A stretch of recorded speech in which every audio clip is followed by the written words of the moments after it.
So thank you very much to the organizers, to Professor Laukinshi, to the Lingnan University, and hello to all of you, members, partners, friends of the Global University. Today I'll propose to you a lecture on Cuban internationalism, particularly in Africa, but not only in Africa, or what I'd like to call the Cuban Revolution beyond itself. To begin with, please allow me, before focusing on this topic, to formalize or put forward several important postulates, preliminary postulates, because in what follows, I consider that first, imperialism exists.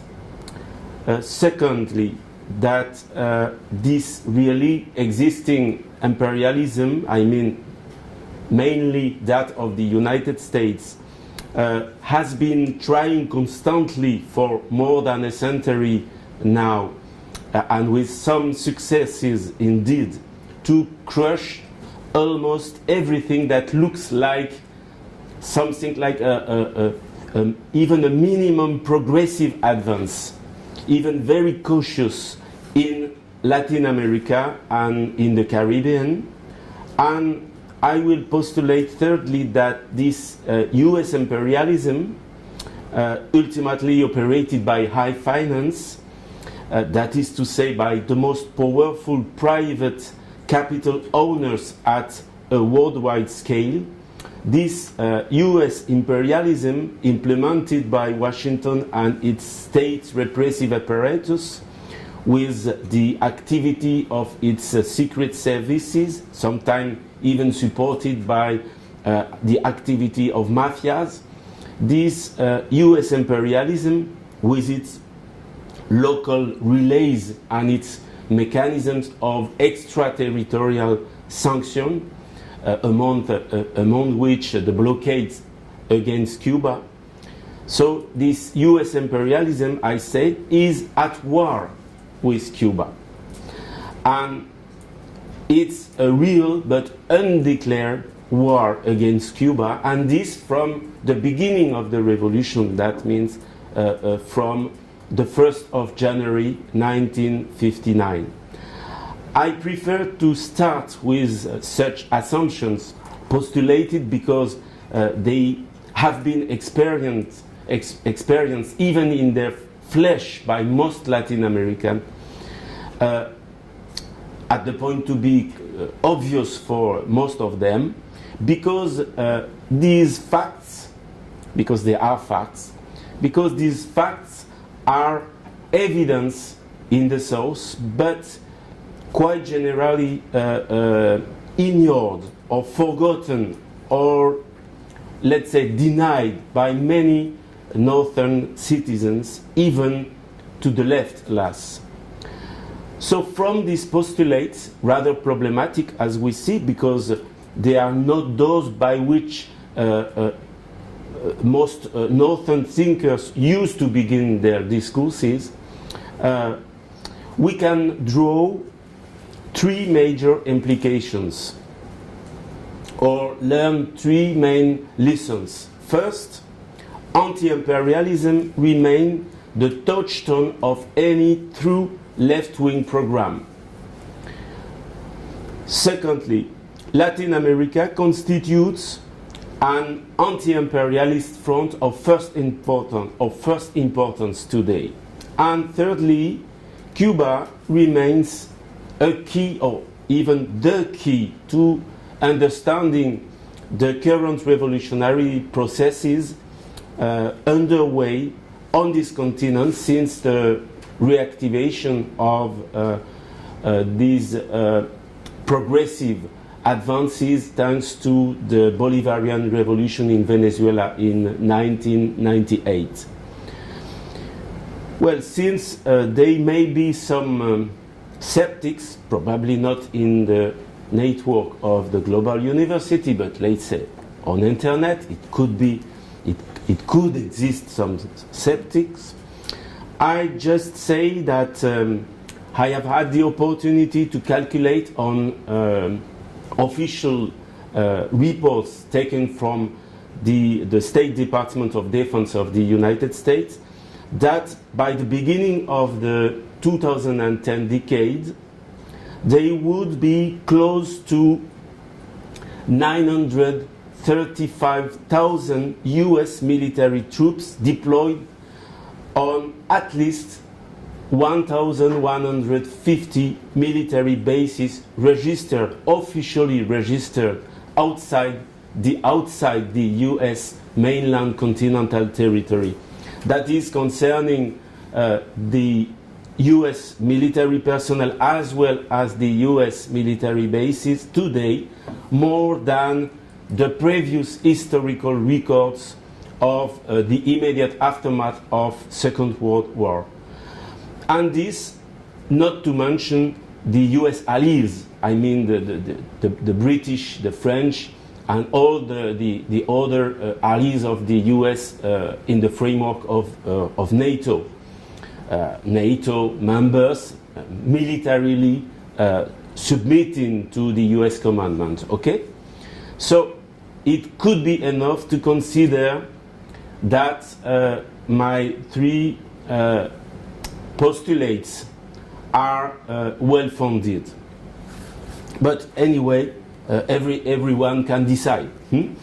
I consider that imperialism still exists. What I'm saying is that the reality of imperialism is quite obvious in Latin America, even for a child. So it could be taken into consideration by professors in the North, for example. If a child knows that as an experience evidence, it could be considered to be valuable to study such a field, imperialism, I mean. It is clearly obvious in the Hispanic world, above all, probably a little more complicated in Brazil because of the specific history of Brazil, but even in Brazil, this feeling of nationalism, not only but also the existence of imperialism is quite obvious, finally. That said, let's come directly to the subject, the history of internationalism in of the Cuban Revolution. My plan will be the following. This internationalism has roots. That will be the first part.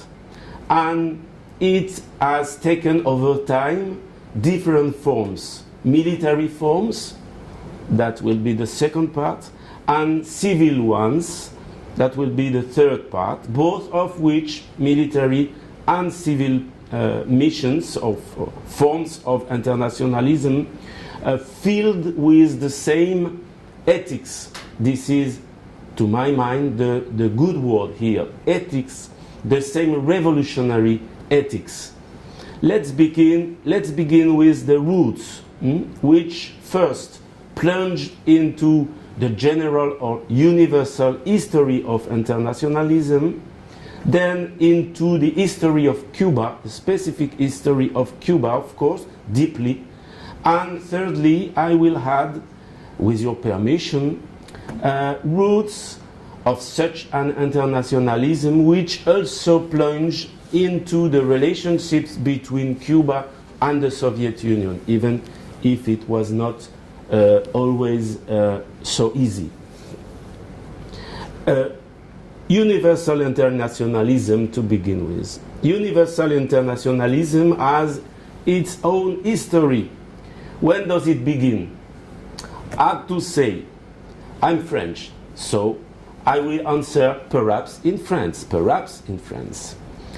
Allow me to say in France, in the very movement of the creation of the idea and the reality of nation, because during the French Revolution, It was the very first time in history that on battlefields, soldiers, I mean the French revolutionary soldiers, shouted loudly to unify themselves, long life the nation, that is to say, long life an abstraction. It was an abstraction and not the name of a king or the name of an emperor or the name of a warship, but long life the nation.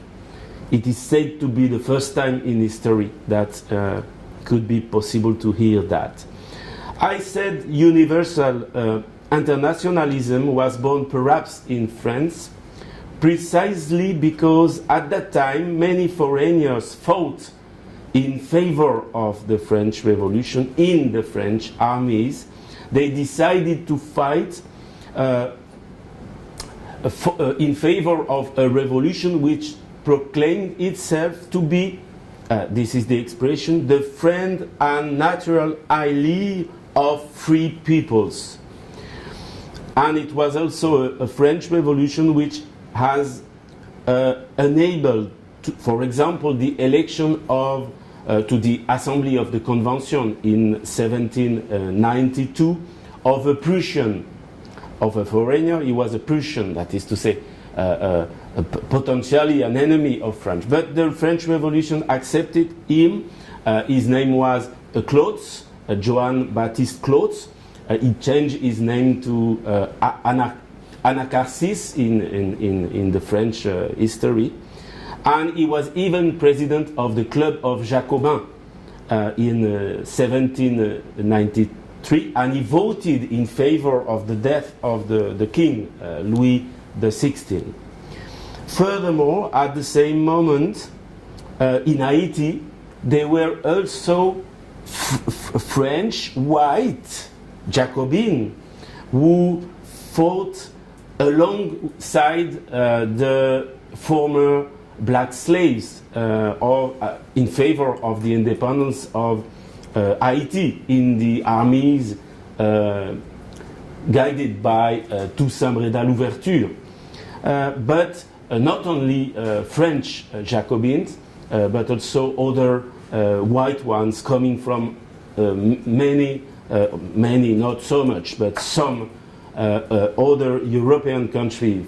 For example, it is attested, it is proven that some Polish Jacobin Polish were fighting in favor of Toussaint Louverture and his slave armies. And during the French Revolution, again, a great Venezuelan revolutionary independentist leader, Francisco de Miranda, fought in the Dumouriez and Kellerman's armies in the famous Battle of Valmy. He was present and fighting on the battlefield in this at that time in Valmy in 1792, and he was fighting for this ideal of a free nation, of a new nation in France, before trying, as you know, some years later to liberate Venezuela from the colonial yoke. Obviously, but with some complexities, the French Revolution influenced a lot the wave of liberation movements in Latin America and in Haiti also, at the end of the 18th century and at the beginning of the 19th century, decisively. But it's a relatively complex story. I will probably think about another lecture on that in the future. But for the moment, let's say that few years later, after this period, General Antonio José de Sucre, the most beloved, the most brave, the most faithful of the officials of the Libertador Simon Bolivar, he led to the victory, the final one, that of Ayacucho on December 9, 1824, he led to the victory, a victory which liberated Peru and Bolivia, that is to say the core of the power of the Spanish colonialism, and it caused this victory of Ayacucho caused the ultimate fall of the Spanish empire of the Americas, except in Cuba and in Puerto Rico. So General Sucre led to the victory a truly internationalist army, united fighters coming from all over the continent, all over the Latin American continent.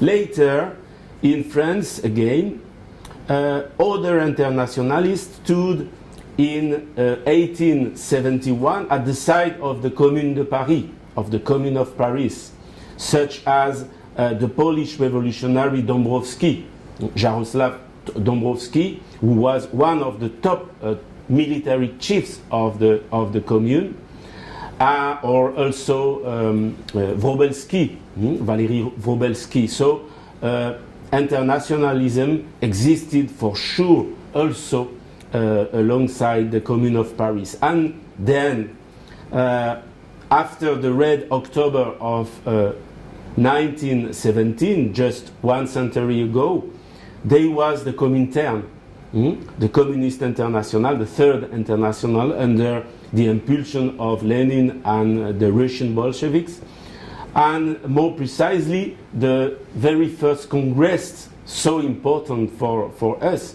today, of the Eastern peoples in 1920 in Baku, that is to say, in that Azerbaijan, which was at that time the first and the only Muslim region in the world, where the communists had succeeded in organizing themselves even before 1917.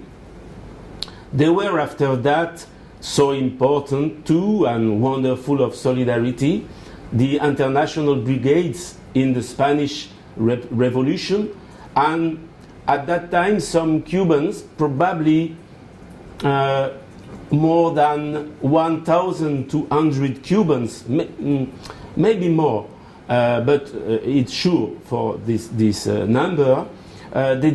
Cubans decided to cross the Atlantic in order to come to fight in favor of the Spanish Republic, including De la Torriente Brau, a Cuban writer. He was born in Puerto Rico, but he was Cuban, and he died in combat near Madrid at the end of 1936. That is to say, a few months after the execution of the poet Federico Garcia Lorca, killed by Franco and his fascist troops near Granada in the earth of Andalusia at the end of the same year, 1936. So despite dramas, despite paradoxes that marked the relationship between Cuba and Spain, it is necessary to recall the importance of these, and it's very important, including if you analyze the thought of Fidel Castro, for example, and the trajectory, the human and political trajectory of Fidel Castro. It's very important to recall the importance of these 3 years of civil war in Spain, 1936-1939, where internationalism reached something like a peak in history, just 20 years before 3 other crucial years, those of the guerrilla in Cuba, 1956-1958. In reality, all these separate fights are united. They unite us. And we could here multiply examples for sure all over the world. The internationalists are united beyond their nationality. And the chorus of our song, of our anthem, the International, says it very clearly. In French is l'international sera le genre humain. In English, you know, humanity will rise up, or the international unites the human race. And you know probably that the original text written in French was written by Eugène Pottier during the so-called Bloody Week at the end of the Commune of Paris, at the end of May 1871. Eugène Pottier was the author of these sentences, of our sentences. However, in the case of Cuba, internationalism feeds on a very singular and strong nationalism. Let's not forget that Cuba remained a colony based on slavery a very long time, and then that it became a neo-colony of the United States much more hardly and harshly than any other Latin American or Caribbean country. But through this history of foreign domination over Cuba, some individuals, some foreigners have joined in the cause of its independence in solidarity with the ideal of emancipation, of total emancipation of the island. That was the case, for example, of Henry Reeve, El Inglesito, coming from Brooklyn, New York, who saved during almost 7 years in the Cuban National Liberation Army during the 10-year wars, that is to say, the war against the Spanish from 1878 to 1868 to 1878. Sorry. Then there was also the Dominican Maximo Gomez, who was first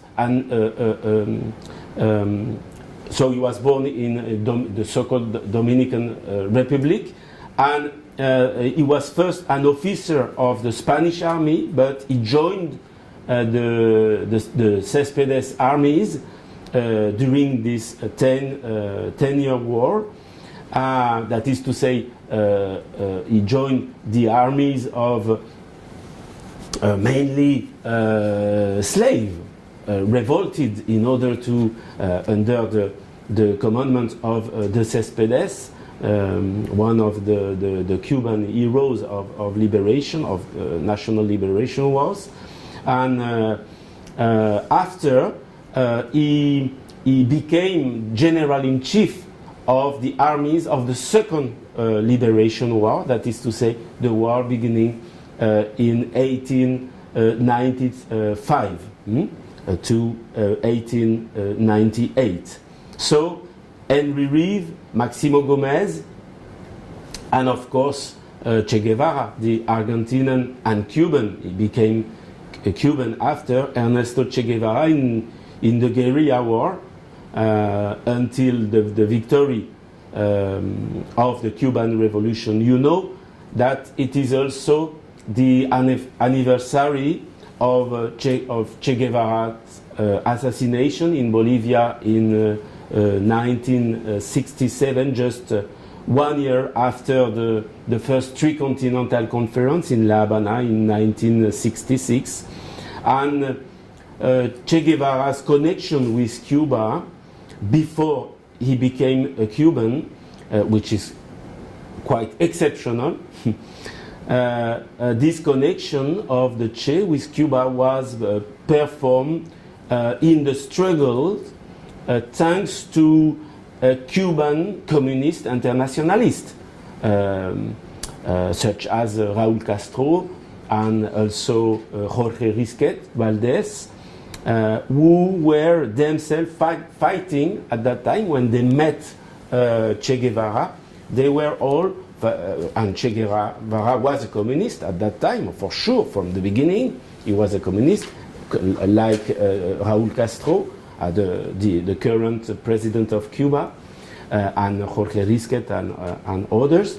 And they were fighting all together when they met in Guatemala in 1954 in the defense of the democratic and at that time reformist government, but deeply democratic government of Jacobo Arbenz.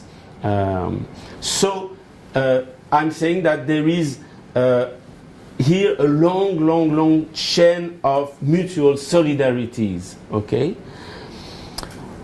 But however, Cuban internationalism has its own roots, probably more than anywhere, in the process of formation of the nation itself, of the Cuban nation.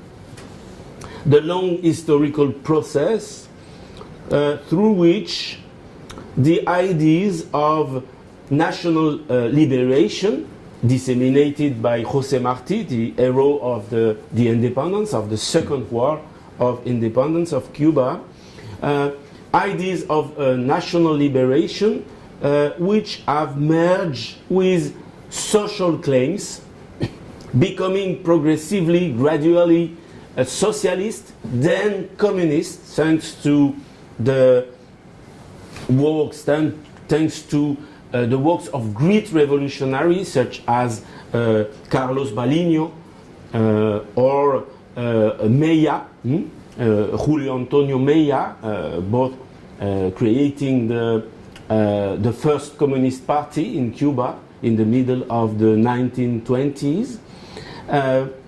And in the long period, this national liberation ideal and this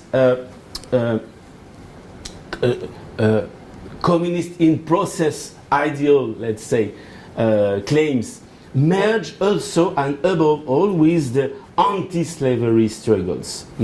That is to say, the struggles for equality of races, the equality of all human beings. And these three distinct but narrowly combined struggles ultimately constituted the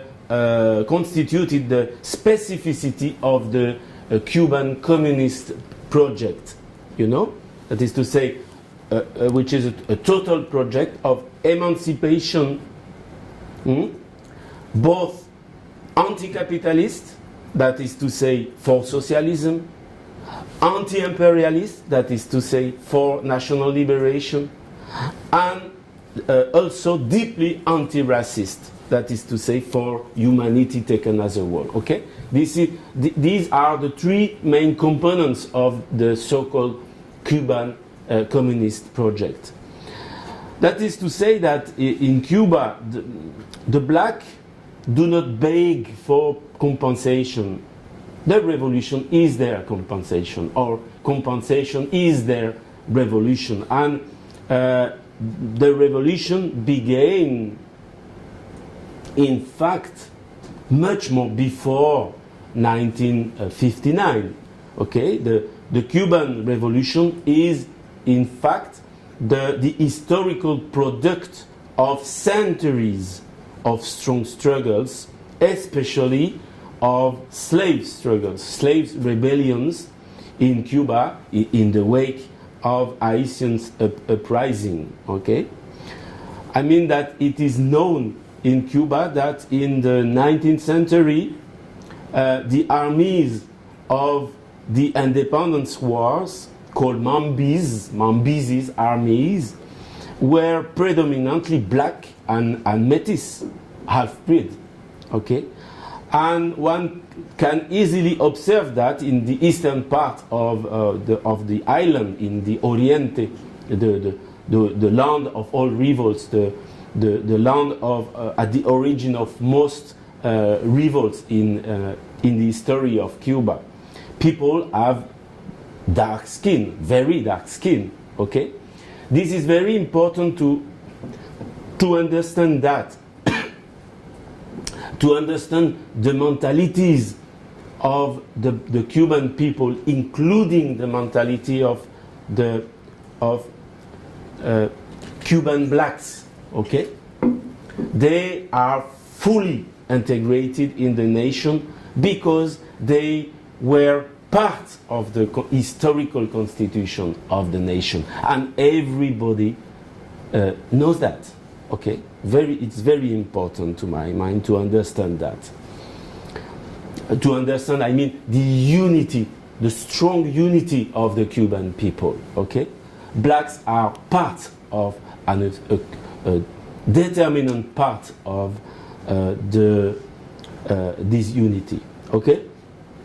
And it is also well known in Cuba that this is the capitalist world system that caused to the whole humanity the crime of slavery, that they were capitalist. I mean, in Cuba, the slave-owning sugar landowners called latifundistas, that is to say the owners of the large sugar plantation and plants, themselves dominated early by other capitalists, economically subordinated to those of England, then to those of the United States, even under or in the very political form of the Spanish colonial system, the real masters, let's say, the real dominating forces were abroad. Okay, it is very known in Cuba that they were capitalists who exploited these half-breed Cuban people made of African descendants of African slaves or of Spanish peones, very poor peasants coming from Andalusia for Extremadura, but also made of descendants of Chinese coolies, of Irish workers, of Maya Yucatecan former war prisoner resold by the Mexican army to the Cuban sugar planters, so even made of Abyssinians at the end of the slavery history. Abyssinian and even Syrian were brought to Cuba in order to work in the sugar plantation. Okay, all brought to be exploited in the sugar plantation. Okay, this is very important that to understand that the unity of these Cuban people was made also with tears. I mean, under the domination and the exploitation of capitalism. Okay, all are exploited because capitalism did spare no one. And perhaps you don't know that in the middle of the 19th century, the local elites, that is the landowners and the sugar planters, decided even to ask to the Spanish parliament, called the Cortes, to open discreetly debates in order to think about the possibility or the opportunity to re-establish white slavery in the middle of the 19th century. Okay? For sure, the goal was to find the manpower needed to go to work in the sugar plantation. Cuba was at that time the first exporter of sugar in the world. Okay? I mean, before Cuba was at the top, and after you had Brazil, India, that is to say continent countries, but Cuba, so small, was the first, not the first producer, but the first exporter of raw sugar in the world. So, can you imagine that? Capitalists did spare no one, neither the so-called blacks brought from Africa, nor the so-called redskins, that is to say the natives, the natives Americans, nor the so-called yellows coming from here, coming mainly from the Peel Delta, from Guangzhou. They were brought from the region of the Guangdong province, nor, for sure, the workers with the so-called white skin. Okay.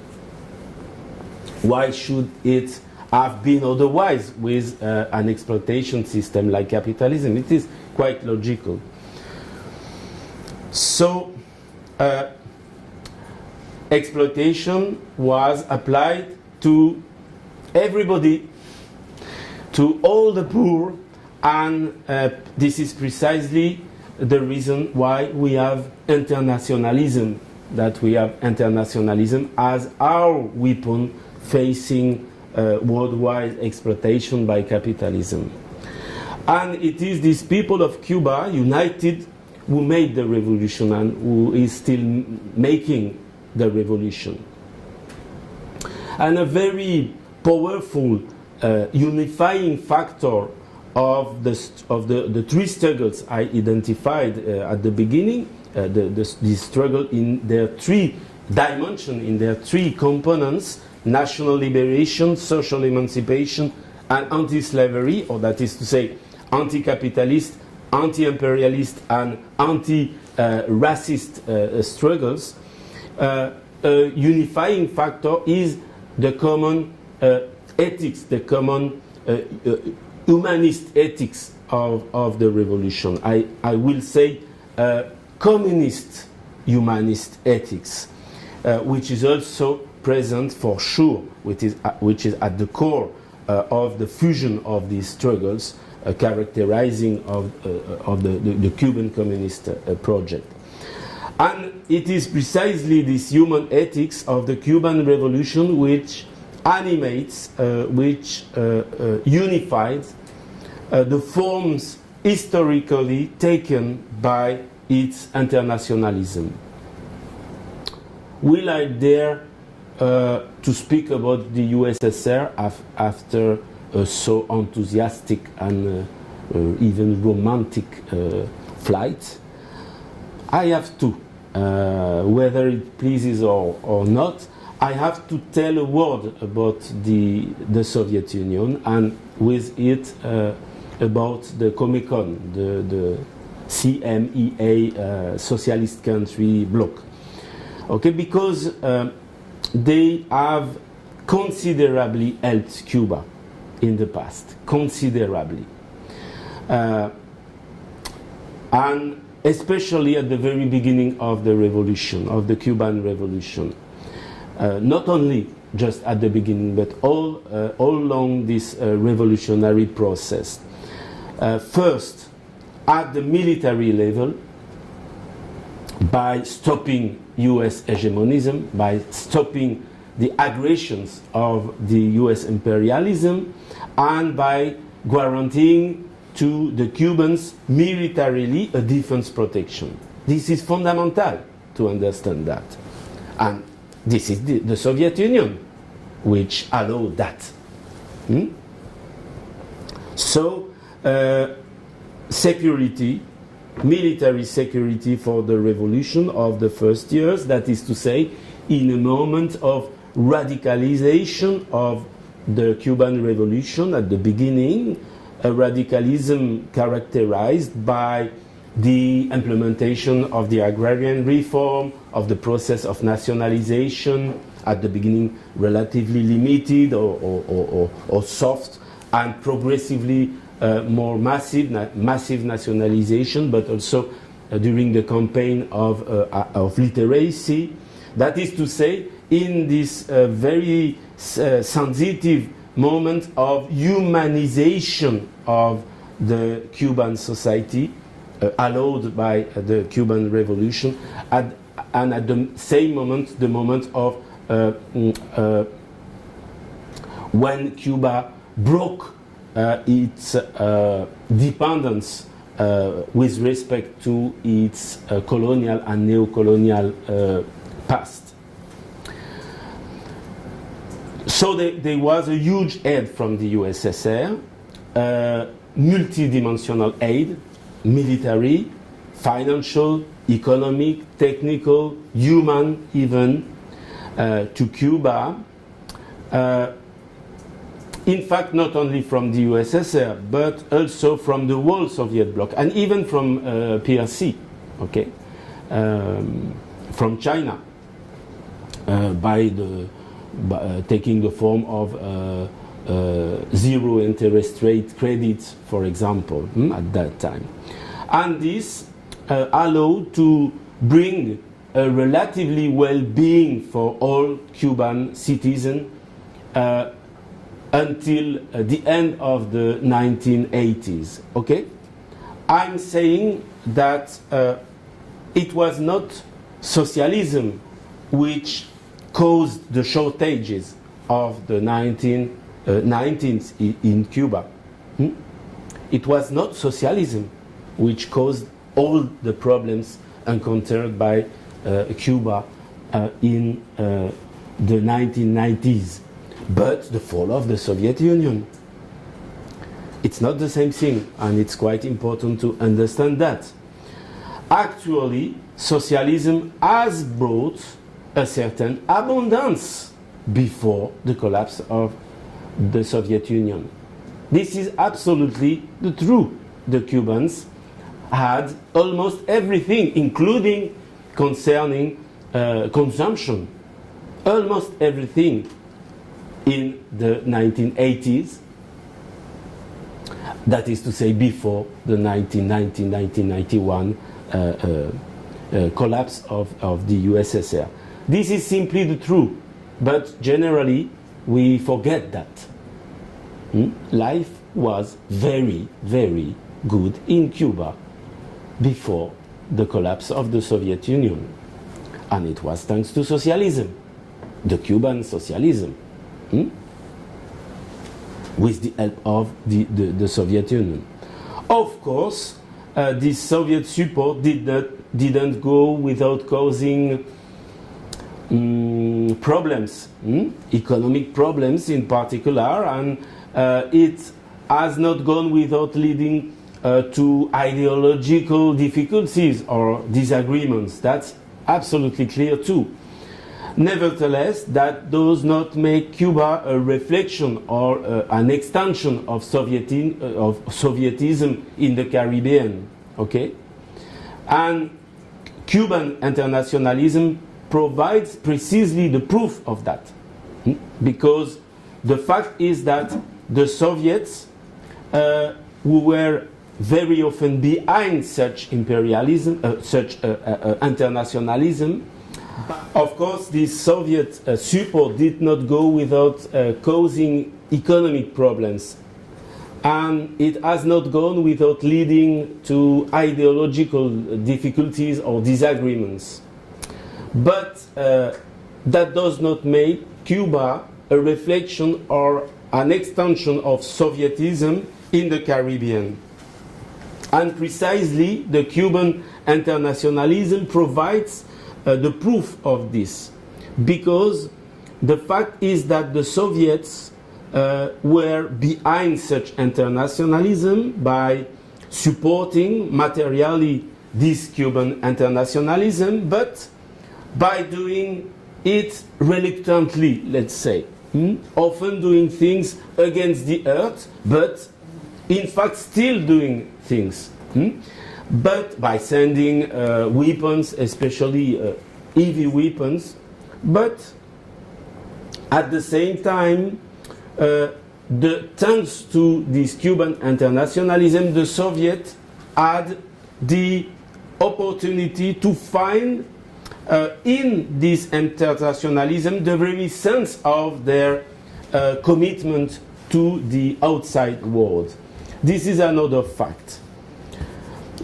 So we can see it clearly.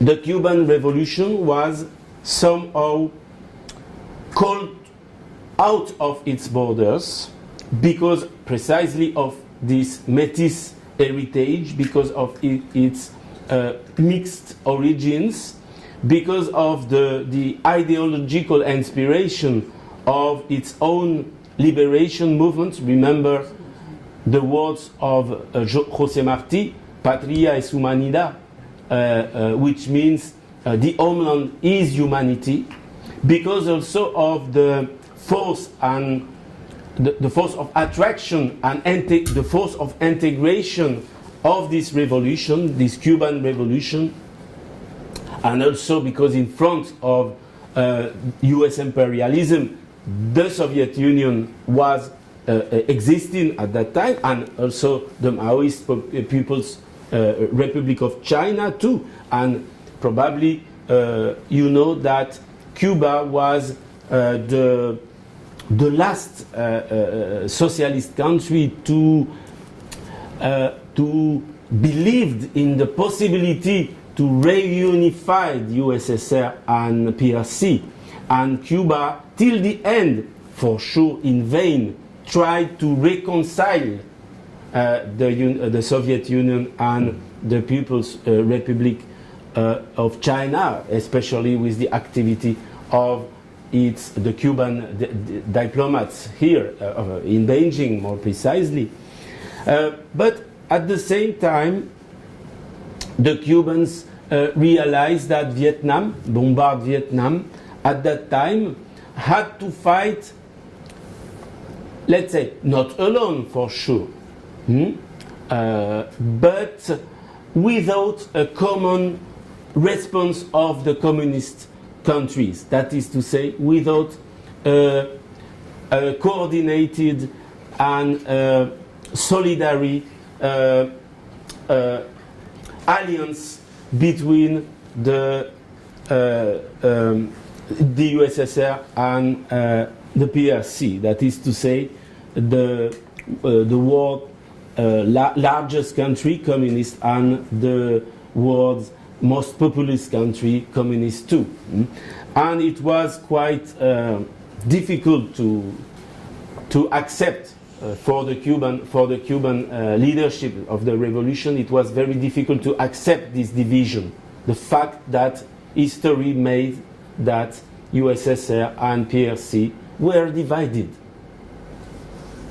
While at the same time, it's important to have that in mind, the West, the whole West, was lining up behind the United States and its NATO arm. Okay, so the strategy chosen by the Cuban Revolution to fight imperialism on several fronts was as offensive to confront it. You know, let's say the Che Guevara strategy to confront imperialism on a global scale, to confront imperialism systematically for what it is. That is to say, it is a world system. So we have to generalize the struggles against imperialism. But this strategy was as offensive as defensive. I mean that Cuba and no one else in the Americas at that time affirmed its attachment to socialism and challenged the USA at only 120 kilometers from its sides. So it challenged not only the United States, the Cuban Revolution was not challenging only the United States, but even the laws of history. And in this logic, to leave Cuba in order to extend the victorious revolution, the Cuban victorious revolution, to other countries was the best means to defend the Cuban Revolution better. Okay? And as we'll see in the second and third parts, the Cuban Internationalism from 1959-1960 on took the form simultaneously but separately, or better, complementarily. It took the form of external mission, both military and civil. The Cuban military missions began at a time, that is to say, in the context of the decolonization, okay, at a time when the national question was decisive. And these military missions took place during a period in which, I repeat, the USSR existed and contributed a lot to help Cuba to contain US hegemonism. But these Cuban missions have evolved over time. Over this period, okay, which lasted from 1961 to 1991, 30 years, 3 decades, they have paradoxically but clearly grown in power, okay, powered up these military missions. Why paradoxically? Because during the same period in Cuba, the strategy called Foquismo, the strategy of the Foco, initiated by Che Guevara and aiming to expand revolutionary guerrillas in many countries. Okay, the slogan was "One, two, many Vietnam." Do you know that? This Foco strategy has been criticized and finally rejected after the assassination of Che Guevara in 1967 with the death of the guerrilleros in Bolivia. Okay, and paradoxically also because in parallel the Soviet Union, let's say, in Soviet Union, the revolutionary ideas continued to say the least, to lose their threat, okay, to decrease, to decline, and at the same time in the whole world over this period, 1961-1991, the world popular struggles, those of the northern workers and those of the peoples of the South, of the global South, have diminished in intensity or even disappeared in many places until now. But on the contrary, the Cuban military missions intensified.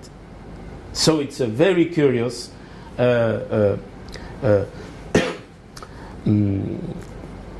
paradox. The military intensified until 1991 in this declining movement or in parallel in this declining movement of the struggle at a worldwide scale. Let's distinguish 3 moments of these Cuban military missions. The first contact with the progressive forces of the Third World. Secondly, a generalized support to all revolutionary movements worldwide. And thirdly, from the middle of the 1970s onwards, the final assault directed primarily against apartheid in Southern Africa.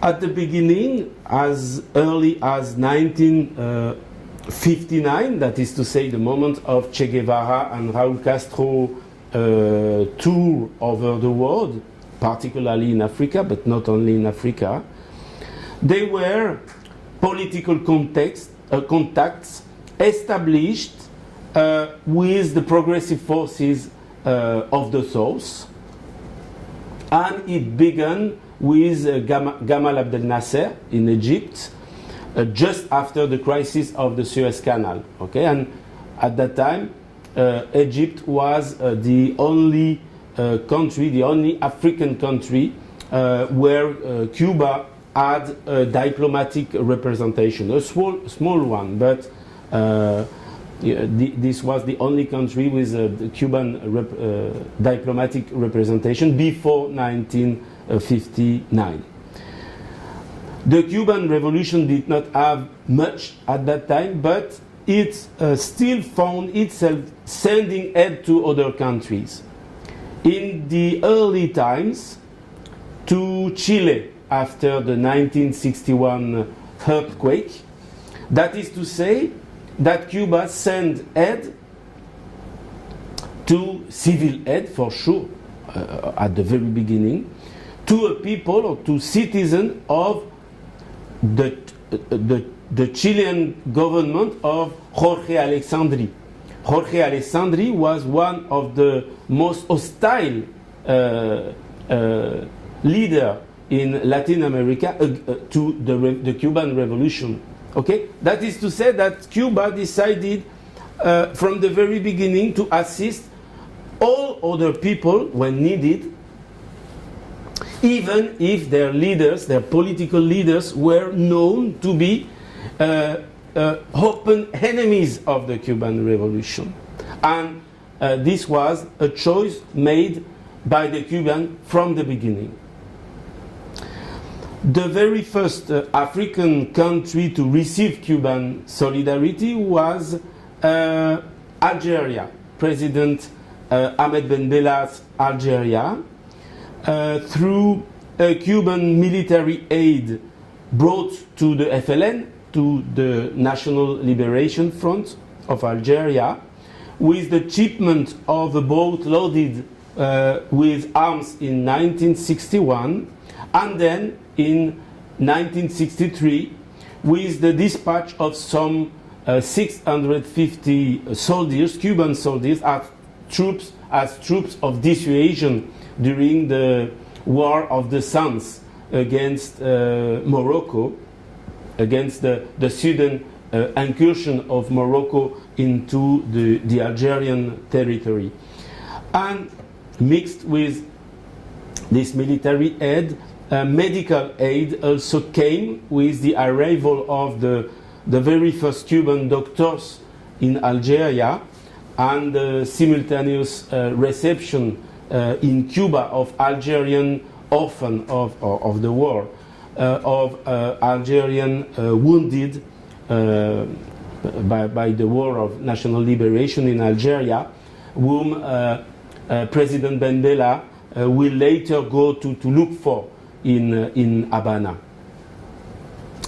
And between the two countries, Algeria and Cuba, communication was easy. They understood each other very well, in particular because the majority of the local doctors had fled Cuba as soon as 1959 and had fled from Algeria after 1962. So these two revolutions were naturally friends, let's say.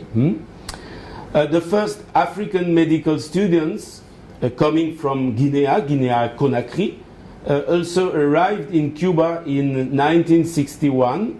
That is to say, the year of the declaration of the socialist character of the Cuban Revolution, before the failed invasion of Playa Gijon, organized, as you know, through a mercenary army directly by the United States. And the following year, 1962, they were the establishing of the US blockade against Cuba, Cuba's exclusion of the organization of the American states, that is to say, this institution, this transmission belt of Washington in Latin America, created in Bogota in 1948, and also the isolation, the complete isolation by the United States of the island.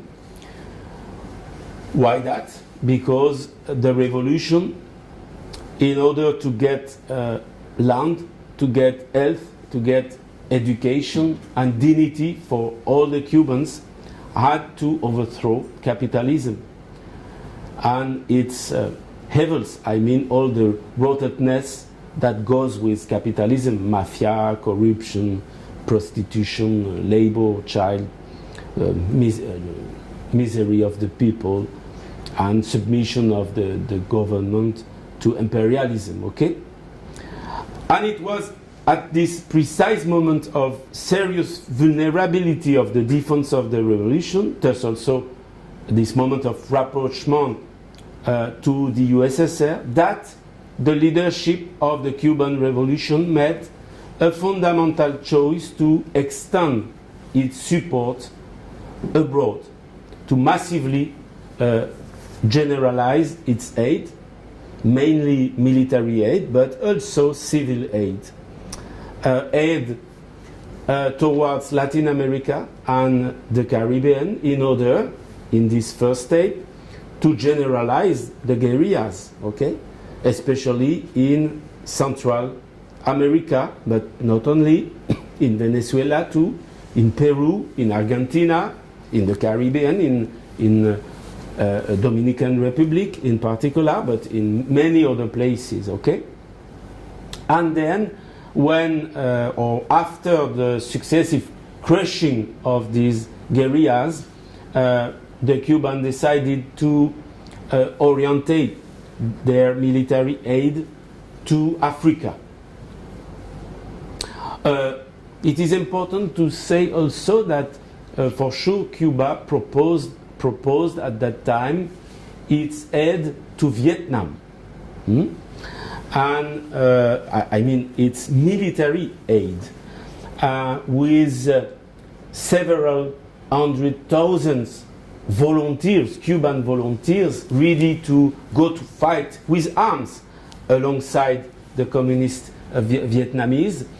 I was told that 450,000 Cubans, among them women for sure, Cuban women, were ready, were even registered officially and were ready to go to fight with Vietnam. But as you know, President Ho Chi Minh refused the military aid because he wanted to liberate Vietnam by the own Vietnamese.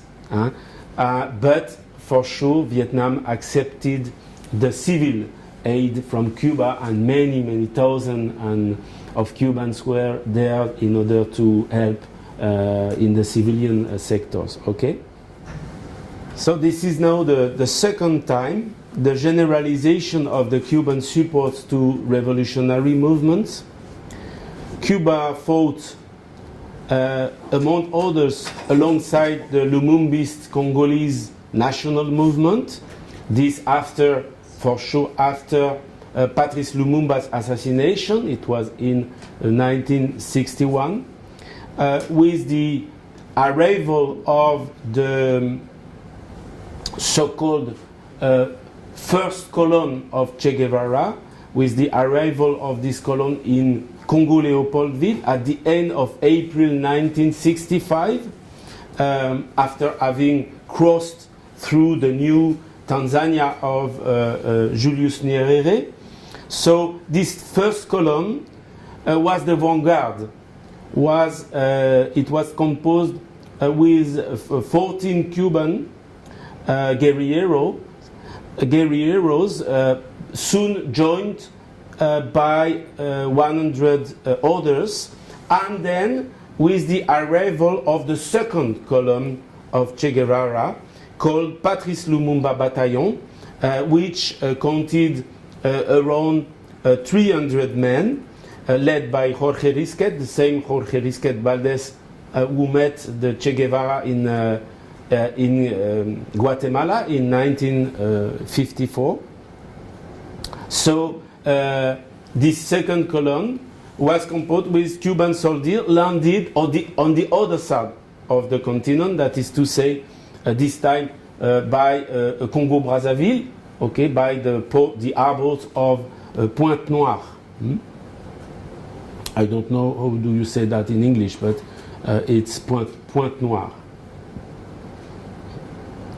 Punta Negra. There was also the support in Guinea-Bissau and Cape Verde to the PAIGC, that is to say the African Party for the Independence of Guinea-Bissau and Cape Verde, of Amilcar Cabral. Amilcar Cabral who will be present with many other leaders of the Third World in 1966 in La Havana for the first tricontinental meeting, which was the product of the efforts of some great revolutionaries and internationalist revolutionaries, such as the Moroccan Mehdi Ben Barka, to connect after Bandung 1955, to connect the Afro-Asian solidarity to Latin America, and it was made for sure thanks to Cuba, and only thanks to Cuba at that time. I mean, taken considered as a country. For sure, many other internationalists coming from all other countries of Latin America and the Caribbean were present too, for sure. But Cuba, as a country, was the soul to be able to connect the Afro-Asian solidarity with Latin America. In addition to that, they were the strong support to Agostinho Neto's MPLA, the Popular Movement for the Liberation of Angola, and to the Namibian SWAPO, the Southwest African People's Organization, to Samoras Machel Frelimo, Mozambican Frelimo, the Mozambique Liberation Front, but also to the Ethiopian Revolution, and even in spite of this support to the Ethiopian Revolution, Cuba supported also the Eritrean rebels, the Eritrean revolutionaries, to which Cuba recognized very early, in spite of the support to the capital of the country at that time, Ethiopia, the right to national existence. So it was very courageous from the part of Cuba. Not to mention the exceptional solidarity shown toward the Polisario Front and the Sahrawi Republic after the death of the dictator Franco in Spain, and the so-called Green March of the Moroccan king Hassan II in 1975, implying the invasion and occupation of Western Sahara by Morocco. Or even a little later, in the 1980s, the Cuban support to the Burkinabe National Council of the Revolution of Thomas Sankara, okay, and Tam Sank last speech before his assassination in October 15, 1987. This is another very sad anniversary for us. 30 years ago, the assassination of one of the great African revolutionaries, Thomas Sankara, in the street of Ouagadougou, Burkina Faso. The very last speech pronounced by Thomas Sankara was precisely a tribute to the glory of the Cuban internationalism. So we cannot forget that either.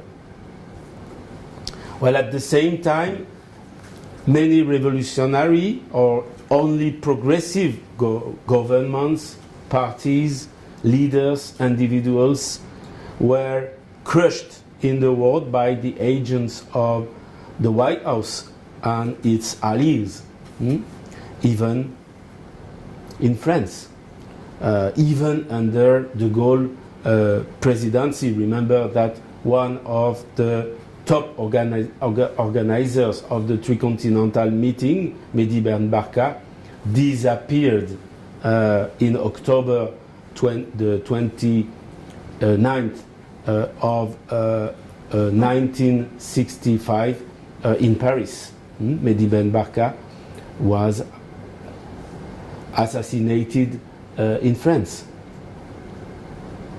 So the Cubans were even called in reinforcement, in deterrence on several theaters of operation in the Near East. For example, in 1973, after the Egyptian Syrian armies tried to recover the lost territories conquered by Israel during the Six-Day War in 1967, an attempt which failed, as you know, Syria demanded military aid from Cuba.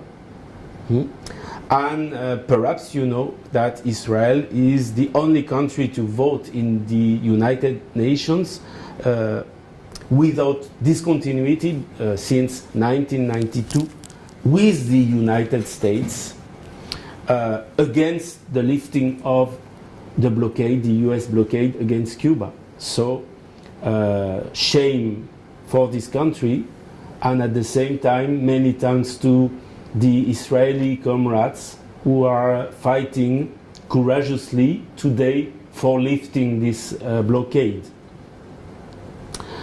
So the unified Cuban Syrian tank brigades did not have to fight because an agreement was found at that time, but it's important to know that Cuban soldiers defended during some time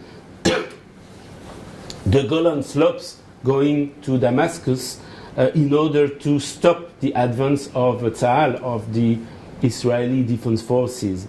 And this episode left traces in the Middle East, above all in Palestine, especially in the days of Yasser Arafat's PLO, Palestine Liberation Organization, in the friendship, the strong friendship between the Cuban and the Palestinian peoples. Between 1965 and 1991, nearly 386,000 Cubans fought with arms, hand in hand, alongside their African brothers in a dozen of countries. But the most decisive military operation driven by the Cuban Revolution on the African continent began only from the year 1975 on in Angola, and this until 1991. Then, to a lesser extent, on a relative large scale, however, in Ethiopia, between the beginning of 1978 and the end of 1989, with the military operation called Baragua Operation, which saw nearly 42,000 Cuban soldiers defend the Ogaden and the territorial integrity of Ethiopia against the Somali invasion, both being socialist at that time, in a quite complicated war, because the Soviet at the beginning had supported Siad Barre's Somalia before changing their position and providing massive aid, massive military aid, because the Soviet had supported Siad Barre's Somalia before changing their position and providing aid, military aid to the Cuban and also South Yemeni troops there against the United States and Saudi Arabia. That was a war much more complicated than the achievement, between inverted commas, of the United States in Latin America during the same period, with the massive US support to, let's begin the list, Somoza's dictatorship against the Sandinista revolution in Nicaragua after 1979, to Videla's military junta in Argentina, including in torture centers, including during the Falkland War, alongside Great Britain. US support to the neo-fascist death squads in El Salvador. US support again with to Duvalier's dictatorship in Haiti. The opening of the Sotocano US military base in Honduras. The criminal military invasion by the US armies of Maurice Bishop's Grenada, strongly linked, friendly linked to Cuba and Fidel Castro. The constant political destabilization of the Michael Manley government in Jamaica. The dissemination of weapons to the Contras, that is to say to the Nicaraguan counter-revolutionaries, through Israel and South Africa, apartheid South Africa at the time, without forgetting the bombing of Panama City. I saw with my eyes the big hole left by this bombing in the center of Panama City, 10 years after the US intervention. So what a wonderful world under US hegemonism. And I will ask just the question, is it so difficult to choose one's camp? Is it so difficult to choose who we have to support? I leave you decide by yourself. So the outcome of the rise or growth in power of the missions performed by the Cuban Revolutionary Armed Forces, the FARC, the outcome was, of course, Angola. The FARC, Revolutionary Armed Forces from Cuba, arrived to Angola in August 1975. And it was in response of a request formulated by Agostinho Neto Quilomba, for emergency military assistance sent to President Fidel Castro.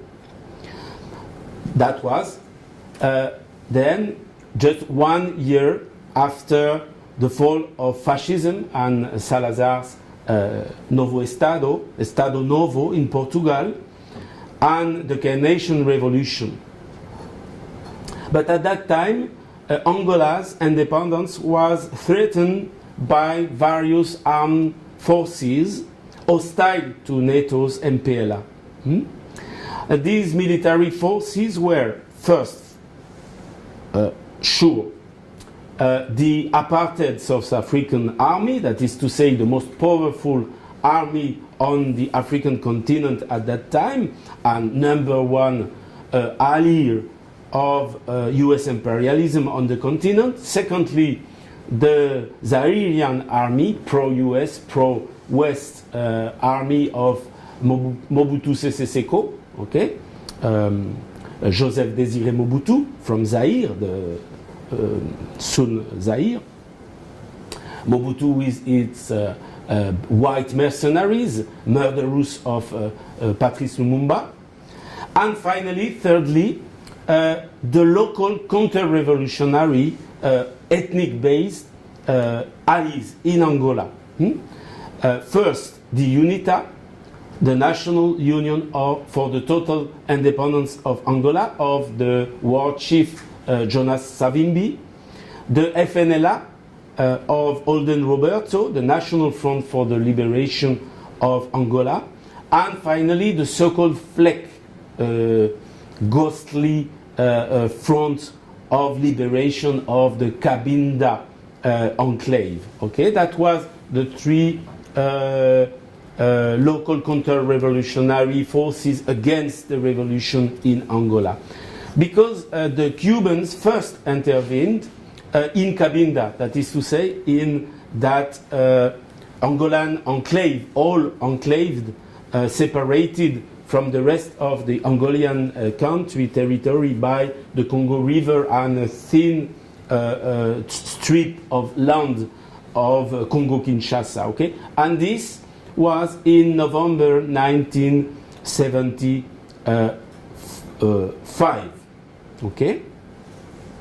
A few days later, the intervention of the Cubans in Cabinda, it was the Battle of Kifongondo, a victory, the first great victory for the Angolan Cuban forces commanded by Francois Ndalou, the head of the FAPLA, the Popular Armed Forces of Liberation of Angola, the revolutionary FAPLA, and on the Cuban side, Jorge Risquet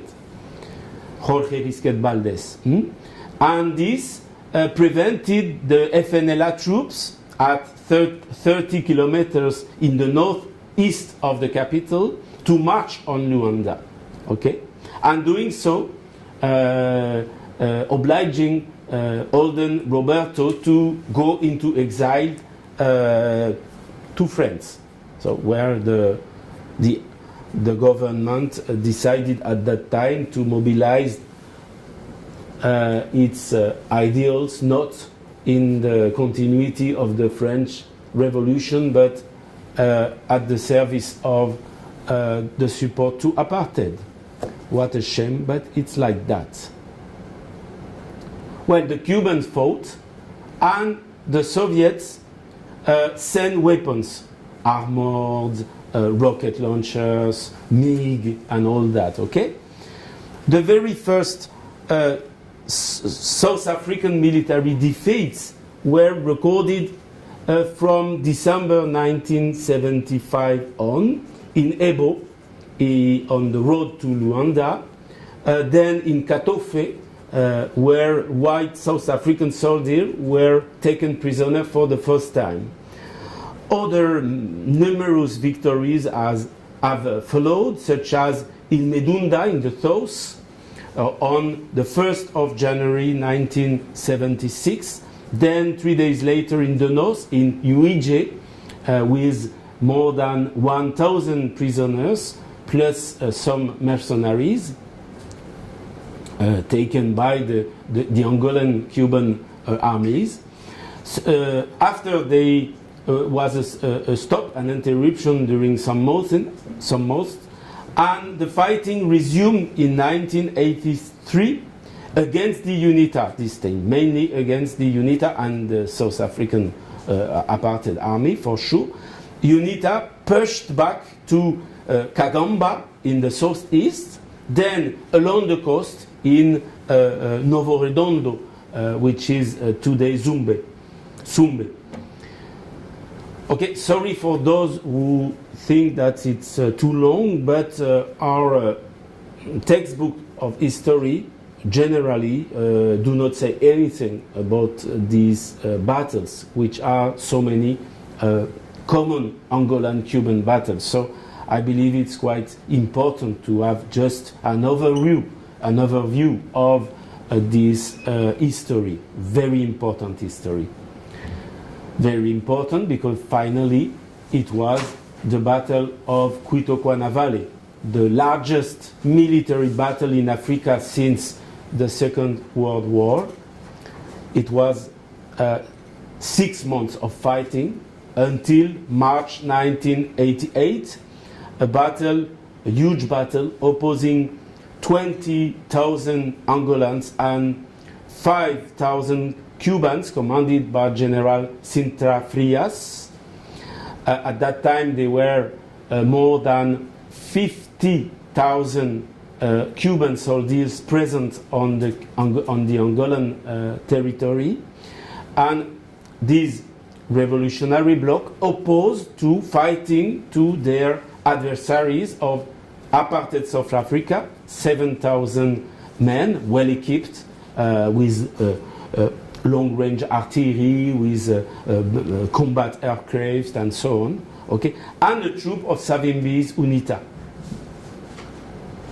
several thousand men. So the Cuito-Cuanavale battle is superbly ignored by most of by a large majority of the academics or even activists in the northern countries, even in the many anti-racist activist organizations. That's like that. That's sad, but like that. But they have to know that Cuito-Cuana Valley is like an African Stalingrad. It's like an Angolan Valmy. That is to say, it was for all of us a universal victory for all the progressive in the world. Why? Because it contributed decisively to the fall of apartheid in Southern Africa. Okay? Not less than that. That was the decisive battle.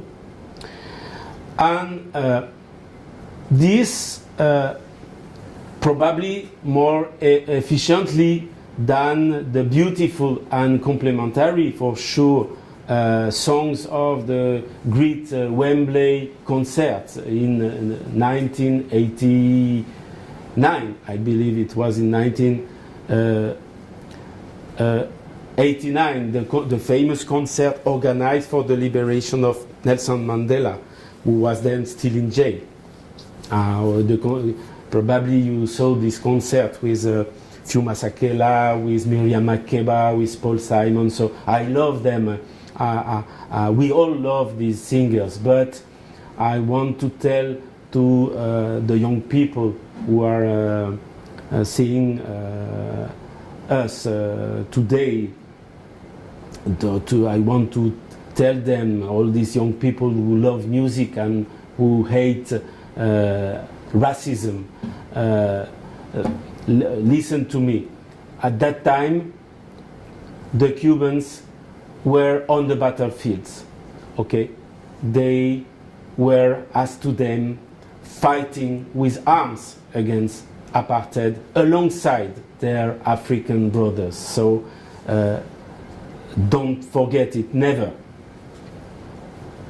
And at the end of these 13 years of war, after which a predominantly black army, because most of the Cuban soldiers were black indeed in Angola, after a predominantly black army had overweight a white army, and it was the first time after Napoleon's troops coming to restore slavery in 1804 in Haiti. That was the first time in history, or perhaps the Ethiopian got also some victories against the Italians during the attempt by Italy to conquer Ethiopia. But it was one of the very rare times in history when a black army, a predominantly black army, won against a white army, let's say. So the most powerful army on the African continent was defeated, and it was that on the ground as well as in the air, and it was defeated by the Angolan-Cuban solidarity, fraternity and heroism. Well, never before the government of Pretoria, supported by Washington, had accepted to inflect its pro-apartheid, its neo-fascist line, but thanks to the Cuito-Cuana Valley battle, it was forced to do it. And this episode is little known, in fact, little known, even in the activist, the leftist activist movements. And for good reason, for sure. It's not very easy for the single thought, for the dominant elites to speak about this defeat, their defeat and our victory. But we must break the wall of silence and speak about that. Remember, for example, the words of President Nelson Mandela, who declared, when he finally got out of prison, he declared, I quote him, "Quito Cuanavale was the turning point for the liberation of Africa from the scourge of apartheid." And President Fidel Castro added, and Nelson Mandela for sure visited Cuba immediately. It was his first international trip. He traveled to Cuba in order to thank the Cuban people for this support to the end of apartheid in South Africa. And President Fidel Castro, at this occasion, added, "The history of Africa will be written as before and after Quito Cuanavale." We have the other position, the position of Falcon, then the chief of the pro-apartheid South African Armed Forces, who preferred to say, I quote him, Falcon, it's his name, "If the defeat for South Africa means the death of 31 soldiers, the loss of 5 armored vehicles, 3 tanks and 3 aircrafts, then indeed there was a defeat. And if the victory for the Cubans and the FAPLA, the Revolutionary Angolan FAPLA army, means the death of 4,600 of their soldiers, the loss of 94 tanks, of 100 armed vehicles, of 9 combat aircraft, plus Soviet equipment estimated to 1 billion rand, that is to say the South African currency, then they won. For sure the Cuban and the FAPLA won, for sure. But what a lie by Falcon.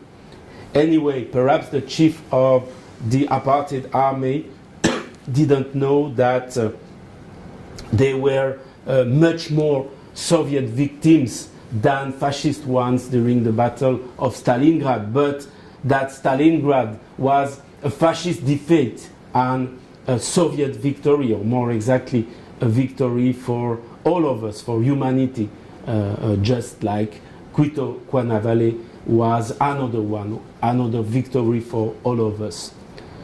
So, my friends, choose your camp.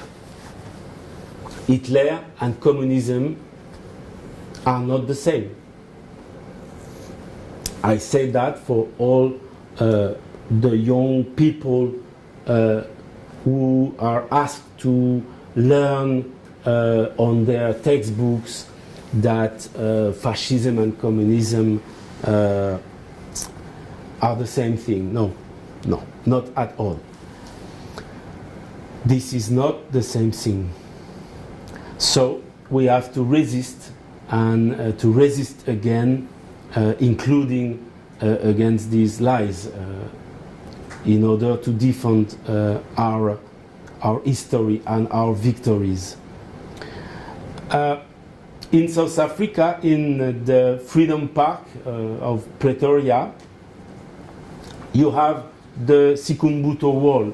And in this so-called Sikumbuto Wall, you can read that there are more than 2,000 names of Cuban soldiers died for having fought against apartheid. There were exactly 2,077.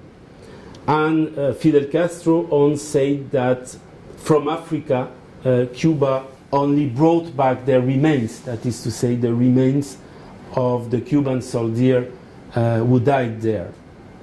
But their final victories alongside the Africans were first the withdrawal, the complete withdrawal of the South African occupation troops and the maintenance of the independence of Angola, first. Secondly, the self-determination of Namibia, which was a huge victory for them too. That is to say, former Southwest Africa. And last but not least, third and beautiful victory, the destruction of the apartheid system in South Africa, thanks to Cuba.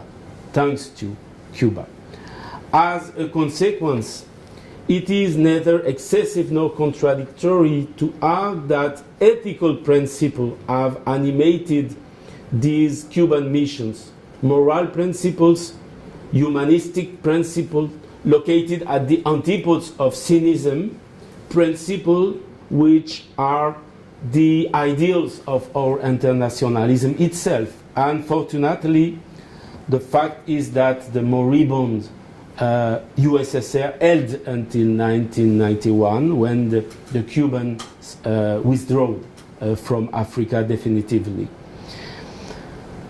Is there a better example of the ethics inseparable from the Cuban Revolution than that of the civil internationalism in health of its internationalist medical missions? That's quite normal, in fact, because perhaps you don't know that Cuba in the ancient times was a Roman goddess, a deity of the ancient Rome. If you open a dictionary of Latin, you could read that Cuba was Roman deity in charge of the protection of the newborns, of the children in the cradle. So it's not invented, that's true. If you open a Latin dictionary, you will see that. You will see Cuba, Cuba, Cubam, Cubae, Cubae, Cuba. That's it, the conjugation of Cuba in Latin. Well, let me give you some statistical figures. Nowadays, Cuba is currently the presence in 66 countries of more than 50,000 medical workers. Half are doctors, and among them, two-thirds of them are women, working in extremely difficult conditions. I mean, even conditions which are difficult to imagine. In the mountains of Pakistan, in the forest of Guatemala, in the smallest villages of Eritrea, they are there. That is to say, they are precisely where there is nowhere they has never been the least doctor. Okay, but they have chosen their life, and in fact, there are more Cuban doctors than medical personnel from the G7, with its 40 trillion dollars in GDP, as compared to what to do about the GDP of Cuba, so small. 60, 70, 80 billion dollars, something like that. So what a shame again for these northern countries so rich, but well. More than 4,000 Cuban medical personnel, that is to say doctors, nurses, technicians, are currently in Africa, in 32 countries, including, as you know, in those affected by the epidemic of Ebola, in Sierra Leone, in Liberia, in Guinea-Conakry. But did you know that when the Cubans decided to send these medical brigades to Western Africa, after 1 month, more than 15,000 volunteers presented, Cuban volunteers, professionals of the health sector, were volunteered to go to fight the epidemic of Ebola in Africa. 15,000 in 1 month. You can imagine that this is really Cuba. And what about the solidarity, the internationalist solidarity over half a century, about the results of this solidarity? 600,000 medical missions in 158 countries, about 325,000 health workers mobilized, taken as a whole, 2.2 million accompanied deliveries, 12 million children vaccinated, and as many as surgical operations, 1.2 billion medical consultation,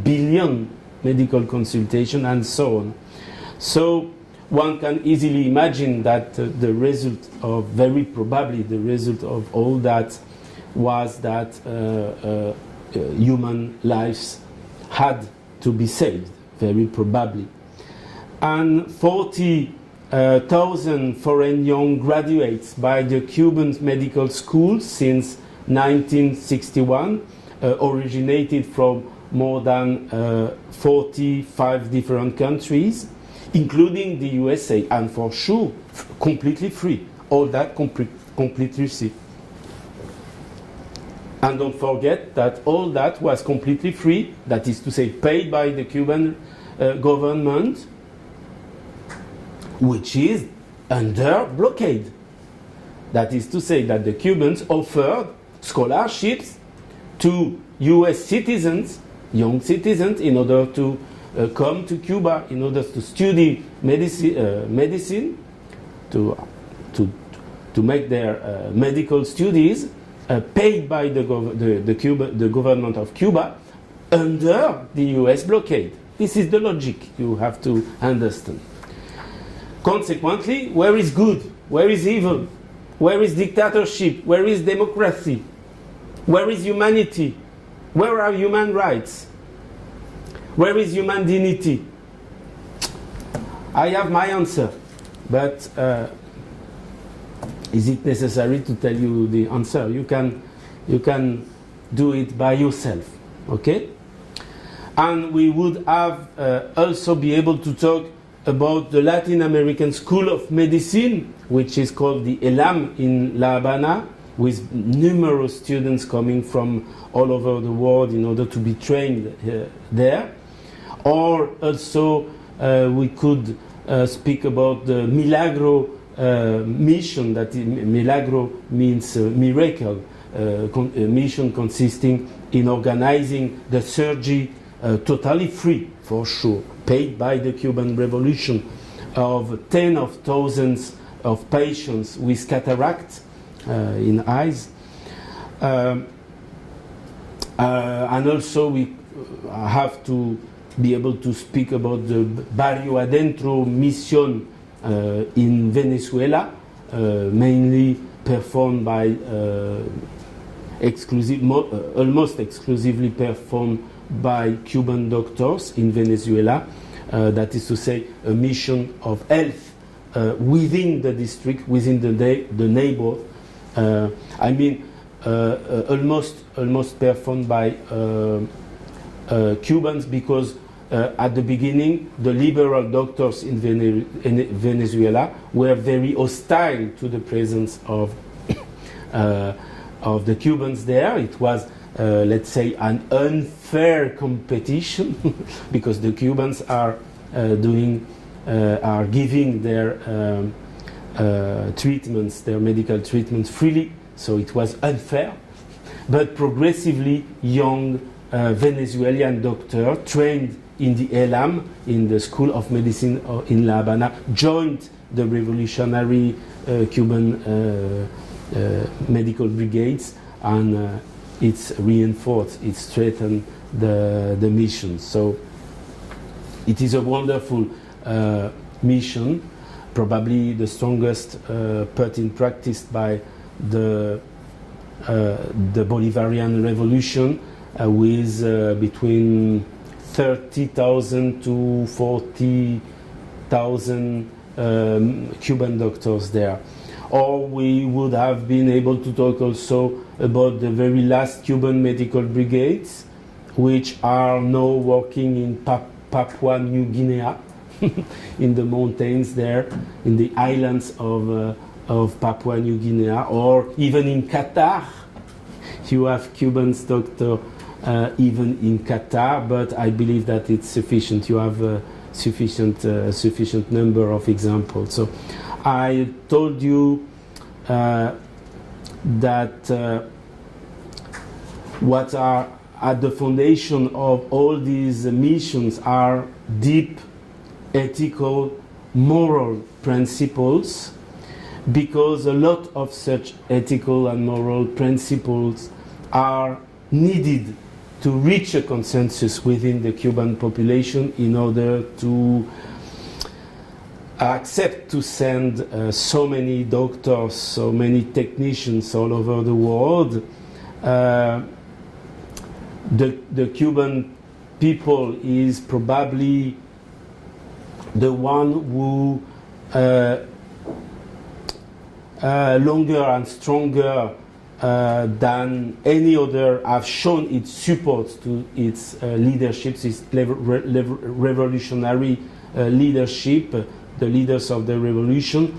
So it's not so easy to reach such a huge consensus, but this consensus exists within the Cuban people in order to send health professionals, even as far as to foreign countries whose leaders, political leaders, I repeat, are hostile to the revolution. For example, before the uprising of the Bolivarian Venezuelan revolution, many Cuba sent many of its doctors in Central America, that is to say, in the Central America martyred by the military, the fascist, pro-US fascist armies.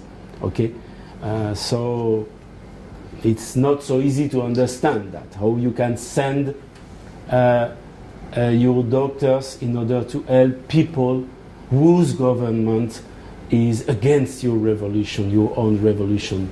But this paradox is finally easy to understand if you integrate in the reasoning this ethics, this revolutionary ethics of the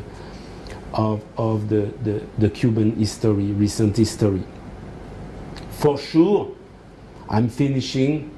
There is a need for such ethical principle to receive in Cuba and to care for children contaminated by the catastrophic accident of the Chernobyl nuclear plant in 1986. Perhaps you don't know that Cuba received and took care about more than 20,000 Ukrainian children affected by this nuclear explosion, and Cuba did it even after the fall of the Soviet Union. That is to say, after 1991, when the Ukrainian government became extremely anti-communist and even decided to adopt the US line to strengthen the US blockade against Cuba. You can imagine that? And the answer of Cuba, when people were asking over the world, where are you still continuing to welcome these Ukrainian children while the Ukrainian government is attacking the revolution? Why? And the response, the answer was quite simple, coming from Cuba. Was it the fault of these Ukrainian children if the spirit of their political leaders was completely rotten? So Cuba decided to remain them, and more than 20,000 of these children were there in some clinics, in a medical complex located near a beautiful beach, to have the sea close to these hospitals, in order to recover and to be able to go back to their country. Okay. No, probably you understand better what I mean by revolutionary, humanistic, ethical principles. Okay, the same thing can be applied to the behavior of Cuba before, during, and after the earthquake in Haiti, while so many NGOs were just passing by at a moment where cholera reappeared in Haiti. Okay, the Cubans were there before, during, and for sure after this catastrophe. That is to say, that is human or humanistic principle against humanitarianism,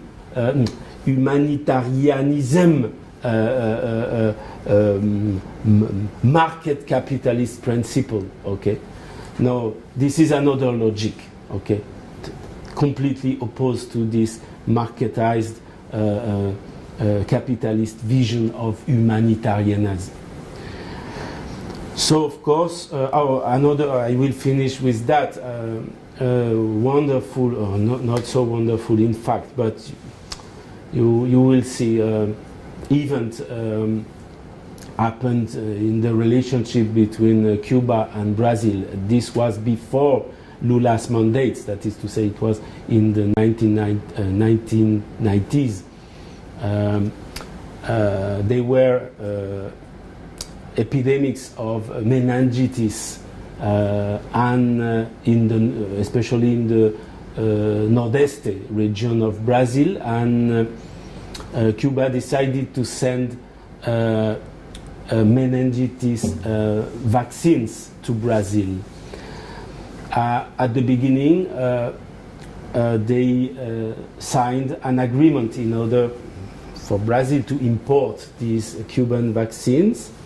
But under the pressure of Washington, the Brazilian government finally decided to cancel the agreement. So Cuba said, okay, don't worry, we will send, and it was 100,000 of vaccine doses, okay? And the Cuban decided to send it freely. But as Cuba was under, and is still under US blockade, the Brazilian government decided to refuse, even freely, to receive the Cuban vaccines. And at the same time, the meningitis epidemic was raging in the Nordeste of Brazil. So you can see the difference of behavior, of mentality. It is the capitalist mentality which accepts even to see its own children died, and they prefer to see its own children died in order to not accept even freely a gift from Cuba, from socialist Cuba. So let us say, and say again, this revolutionary ethics of the Cuban Revolution, let us say and repeat again and again that it is the ethics of a socialist revolution which is still claiming Marxism, Leninism and communism as the very foundation of its ideology. Thank you very much.